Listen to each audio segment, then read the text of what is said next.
Hi అండి. Welcome to our channel Sai Durga all in one. ఇవాల్టి మన రెసిపీ వచ్చేసి బంగాళదుంప బఠానీతో ఒక మంచి రెసిపీ అయితే తయారు చేసి చూపించబోతున్నానండి. ఈ కర్రీ వచ్చేసి రైస్‌లోకి అలానే చపాతీలోకి ఏదైనా రసం, సాంబారు, మజ్జిగ చారు పెట్టుకున్నప్పుడు సైడ్‌గా నంచుకోవడానికైతే చాలా బావుంటుందండి. ఇప్పుడు ఇంకా ఆలస్యం చేయకుండా పొటాటో అండ్ బఠానీ ఫ్రై ఎలా తయారు చేయాలనేది ఇక్కడ చూపించేస్తా రండి. ఇక్కడొచ్చేసి ఒక హాఫ్ కేజీ ఆలుగడ్డలైతే తీసుకున్నానండి. తీసుకొని ఒక మీడియం సైజ్ లాగా ఇలా చిన్న చిన్న ముక్కలుగా కట్ చేసుకున్నాను. తర్వాత బఠానీ తీసుకుంటున్నాను. నా దగ్గర ఎండు బఠానీ ఉంది కాబట్టి 4 గంటల పాటు నానబెట్టుకున్నానండి. మీ దగ్గర పచ్చి బఠానీ ఉన్నా ఏసుకోవచ్చనమాట. తర్వాత ఇందులోకి కొంచెం ములిగే వరకు నీళ్ళైతే పోసుకున్నాను. పోసుకొని స్టవ్ వెలిగించుకొని ఒక 50% అయితే ఉడికించుకున్నాను. ఇప్పుడు కొంచెం ఉప్పు వేసానండి. అంటే ఈ ఆలుగడ్డలు సరిపోయేంత ఏసాను. మళ్ళా కర్రీలో చూసుకొని లాస్ట్‌లో మళ్ళా వేసుకుందాము. ఇదిగోండి 50% ఉడికిపోయిన తర్వాత ఈ నీళ్ళన్నీ తీసేసి ఆలుగడ్డ, బఠానీ అయితే మనం పక్కకు తీసి పెట్టుకుందాం. నీళ్ళన్నీ జల్లెడలో అయితే వేసేసుకున్నాను.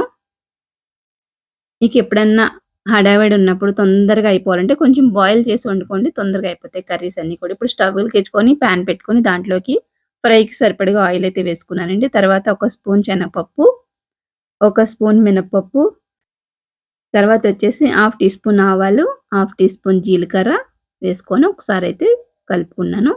తర్వాత వచ్చేసి కొన్ని వెల్లుల్లిపాయ రేకులు పొట్టు తీసుకొని వేసుకున్నాను. తర్వాత ఎండుమిరపకాయలైతే వేసుకున్నానండి ఒక 3. తర్వాతొచ్చేసి కొంచెం కరివేపాకు కూడా వేస్తున్నాను. వేసుకొని మళ్ళొక్కసారి కలుపుకొని తర్వాత ఒక మీడియం సైజ్ ఉల్లిపాయ పొడవుగా కట్ చేసుకున్నాను. అలానే 2 పచ్చిమిరపకాయలు కూడా వేసుకున్నానండి. వేసుకున్న తర్వాత కొంచెం ఫ్రై చేసుకోవాలి. తర్వాతొచ్చేసి కొంచెం పసుపు వేశాను. పసుపు కూడా వేసుకొని మరొకసారి కలిపేసుకోండి.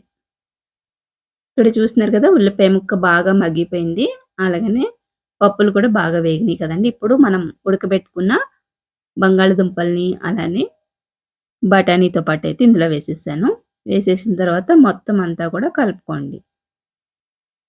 ఇలా కింద నుంచి పైకి అంతా టాస్ చేస్తూ కలిపేసుకున్న తర్వాత మంటనైతే సిమ్‌లోనే ఉంచుకోండి. లేదంటే మాడిపోతాయన్నమాట. అందుకనేసి చిన్నగానే పెట్టుకోండి మంటని. ఇలా మూత పెట్టుకొని మధ్య మధ్యలో కలుపుకుంటూ మనం ఫ్రై చేసుకోవాలి వీటిని. కొంచెం ఆయిల్ ఎక్కువేస్తే ఏంటంటే మీకు పొడి పొడిగా వస్తదనమాట. నేనిక్కడ ఆయిల్ తక్కువేసాను కదండీ! అందుకనేసి కలిపేటప్పటికి ఇది ఇలాగా ముక్కలు ముక్కలా, గడ్డలు గడ్డలు అయిపోతుంది. మీకు ఇలా అవ్వకూడదనుకుంటే కొంచెం ఆయిల్ అనేది ఎక్కువేసుకోవాలి. లేదంటే డీప్ ఫ్రై చేసి కూడా మనం చేసుకోవచ్చనమాట. ఇప్పుడు మనం బొరుగుల ఉప్మాకి చేశానండి పొడి. పుట్నాలు అలానే ఎండుమిరపకాయలేసి పొడి చేశాననమాట. అదైతే కొంచెం ఇందులో వేశాను. తర్వాతొచ్చేసి కొంచెం కారం వేశాను. వేసిన తర్వాత మరొకసారి అంతా కలిపేసుకోండి. పుట్నాలు కొన్ని అలానే ఎండుమిరపకాయలు ఏసి పొడి చేశాననమాట బొరుగుల ఉప్మాలోకి. అది కొంచెం పౌడర్ మిగిలితే ఇప్పుడు ఇందులో వేసేసాను.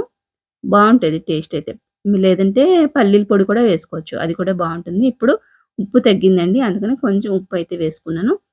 వేసుకున్న తర్వాత చూస్తారు కదా! మనకైతే బంగాళదుంప, బఠానీ ఫ్రై అయితే రెడీ అయిపోయింది. ఇదొచ్చేసి మన చపాతీ మధ్యలో పెట్టుకొని పరోటాలాగా కూడా చేసుకోవచ్చు. లేదంటే అన్నంలో కలుపుకొని తినొచ్చు.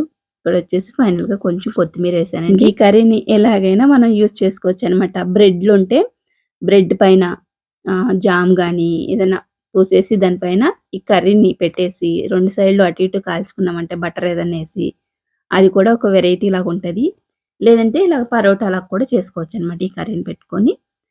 లేదంటే పప్పుచారు, రసము, సాంబార్లుంటాయి కదండీ! అట్లా నంచుకోవడానికి బావుంటది. ఎలా అయినా తిన్నా బావుంటదనమాట ఇదొచ్చేసి.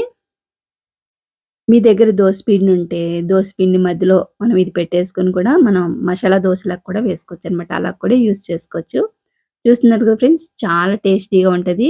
మీరు కూడా ఒకసారి ట్రై చేయండి ఇలాగా. ఇక్కడైతే అన్నంలో కొంచెం వేడి వేడిగా ఉంది గదా! కొంచెం అన్నంలో కూడా ట్రై చేశాను. అలానే మజ్జిగ చారులో కూడా తిన్నానండి. చాలా అంటే చాలా బావుంది. మీరు కూడా ఈసారి ట్రై చేయండి. మజ్జిగ చారు ఎలా పెట్టుకోవాలనేది నేను నెక్స్ట్ వీడియోలో అప్‌లోడ్ చేస్తాను. మీకు వీలైతే మన ఛానెల్ సబ్స్క్రైబ్ చేసుకొని ఫాలో అవ్వండి. అన్ని వీడియోస్ కూడా మీ వరకు వస్తాయి. ఇక్కడ చూస్తున్నారు కదా! మజ్జిగ చారు వేసుకున్నాను. మజ్జిగ చారు కొంచెం చిక్కగానే కాసానండి. లేదంటే ఇంకా మీకు పలుచగా కావాలంటే ఇంకొంచెం పలుచగా కూడా చేసుకోవచ్చు. ఇంకా ఆలుగడ్డ ఫ్రై మాకు ఇంత గడ్డలాగా వద్దనుకుంటే డీప్ ఫ్రై చేసేసుకోండి. ఆలుని డీప్ ఫ్రై చేసేసి బఠానీతో పాటు డీప్ ఫ్రై చేసి తర్వాత కూడా ఫ్రై చేసుకోవచ్చు. వీడియో నచ్చితే లైక్ చేయండి. మరొక రెసిపీతో మళ్ళీ కలుస్తే thanks for watching. Bye bye.